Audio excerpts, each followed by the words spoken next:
ফোনটে, দাদু বললেন ডাক্তারবাবুকে ডেকে আনতে। ওর হাঁপানির টানটা নাকি খুব বেড়েছে। চল তাহলে।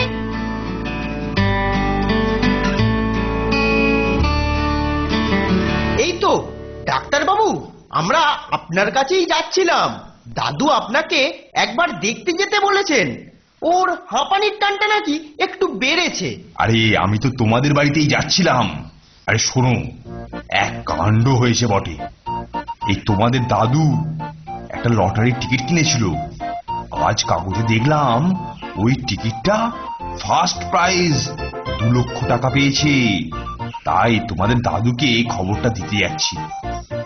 একে হাঁপানি রোগী, তাই হঠাৎ যদি শুনে যে 2 লক্ষ টাকা পেয়েছে, বুঝলে, তাহলে হার্ট ফেল করতে পারে।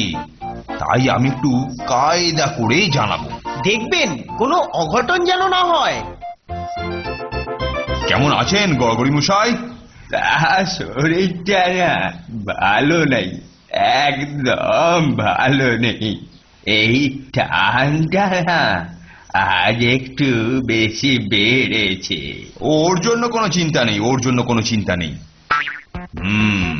বেশ একটু ঘুরিয়ে বলতে হবে দেখছি। আচ্ছা গড়গড়ি মশাই, আপনি যদি হঠাৎ 10,000 টাকা পেয়ে যান, তাহলে কি করবেন? তা যদি পাই তাহলে একটু ভালো করে চিকিৎসে করাবো। বাহ, ভালো ভালো ভালো। আর যদি 50,000 টাকা পান? কি যে বলেন ডাক্তার বাবু, তবে পাই যদি, তাহলে মনের সুখে এই তীর্থে তীর্থে ঘুরে বেড়াই। বাহ বাহ বাহ, আরো ভালো আরো ভালো। আর যদি 2 লক্ষ টাকা পান? এই মরেছে নন্টে রে, দাদুর হার্ট বোধহয় ফেল করলো। তাহলে তো অর্ধেক আপনাকে দিয়ে দেব।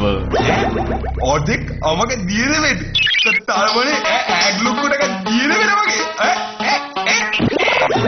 ওরে নন্টে, এই ডাক্তার অজ্ঞান হয়ে গেছে।